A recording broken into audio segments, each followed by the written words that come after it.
and welcome to Health Professional Radio. I'm your host, Neil Howard. Glad that you could return for another segment. We're going to be speaking with Dr. Ginger Polich in this segment. She's joining us here as Physical Medicine and Rehabilitation at Mass General Hospital, Brigham. She's going to discuss some new research that recently was presented at the American Academy of Physical Medicine and Rehabilitation 2022 Annual Assembly. Welcome to Health Professional Radio, Dr. Polich. Thank you for joining us. Thank you, Neil. Give us a bit of your professional background and talk about this new research. Sure. So I'm a physiatrist. I work at Spalding Rehabilitation Hospital and Mass General Brigham. I primarily work in the area of brain injury rehabilitation. So anyone who comes into the hospital with a new acute brain injury, anything from the acute injury onto recovery in the subacute stage to chronic stage, I'm clinically part of the team that helps manage the care of that patient. I also participate in a few different research projects within the Mass General community regarding the brain injury community. Well, Doctor, there's been a great deal of research in recent years, especially in the sports industry, concerning TBI. Talk about this new research that was presented at this year's annual assembly concerning behavioral concerns after traumatic brain injury. Yeah, so there's a number of studies that were presented at the AAPM&R this year, and a few that were just recently published in about the last year or so. And these are large cohorts, so epidemiological studies that are looking at hospital admissions and clinic visits for individuals with mild, moderate, or severe head injury, so across the entire range. And the authors are really looking at what are the rates of behavioral comorbidities that are associated with having a head injury. And a number of different factors were looked at. What are the rates of anxiety? What are the rates of depression? What are the rates of substance use disorder?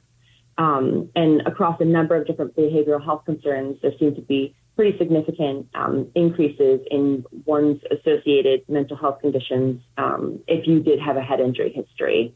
So this doesn't mean that they're necessarily causal. It's just a correlation. So then the question is, what are all the factors that might be involved that is kind of creating this association between brain injury and behavioral health? So before getting into that, I'll say a couple other features that were examined in the research. So another kind of area that's been looked at in terms of association with brain injury are what are the cardiovascular factors in terms of hypertension, hyperlipidemia, and what are the neuroendocrine factors in terms of changes in hormone levels or things even like erectile dysfunction. Again, across the board, the researchers have been seeing that positive associations with brain injury and these variety of health conditions. Were there any health conditions that really stood out in this study? Was there anything that was significantly surprising? So I would say some things were as expected. There's been a lot of research or talk about the years about how brain injury does seem to be associated with behavioral health conditions, again, like anxiety, depression, and whatnot. I think some of the newer research is really looking into these chronic cardiovascular conditions. Like, why is it the case that brain injury may be associated with a higher incidence of high blood pressure? Why is that the case? And I think there's a few different theories or ideas out there. One is that brain injury, to the best of our understanding, seems to be associated with increases in someone's autonomic arousal, so their sympathetic tone to some extent, and that's across the board, certainly more the case in moderate to severe than in mild conditions.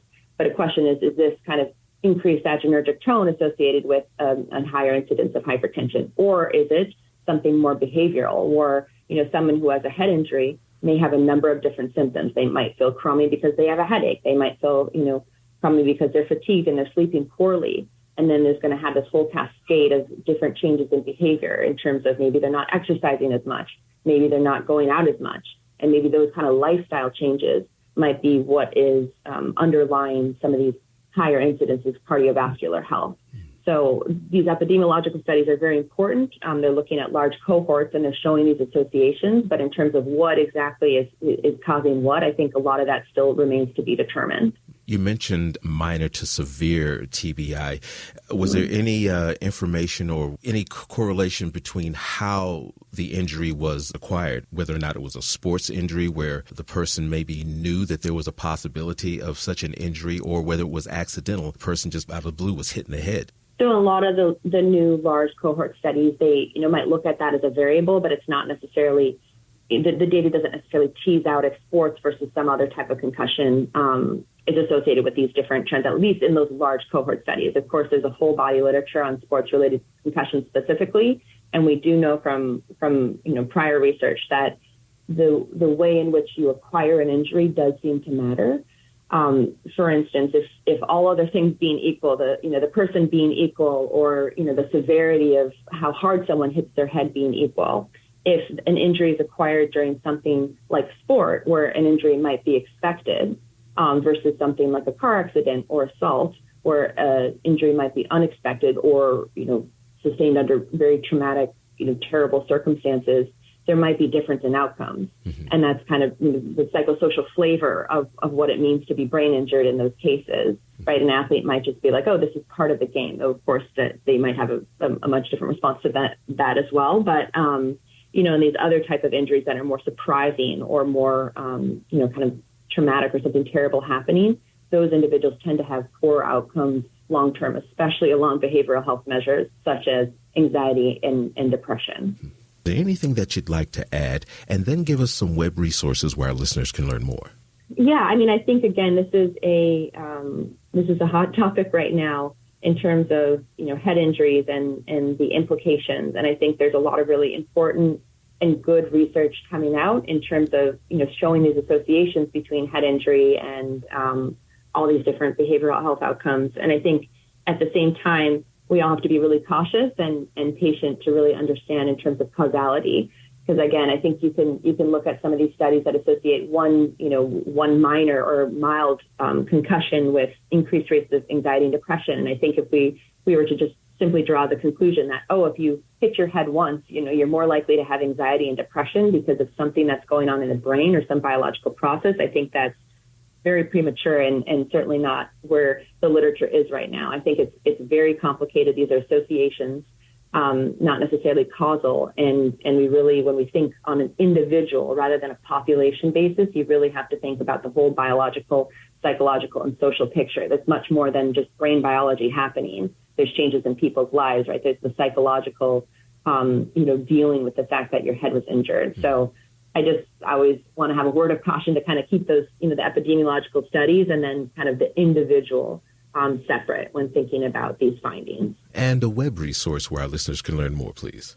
Sure. So two would be, one is massgeneralbrigham.org, and the second is spaldingrehab.org. So both places that are doing considerable research in this area of brain injury and behavioral health. Dr. Polich, I appreciate your time this morning. Thank you so much for joining us here on Health Professional Radio. Thank you. You've been listening to Health Professional Radio. I'm your host, Neil Howard, in conversation with Dr. Ginger Polich.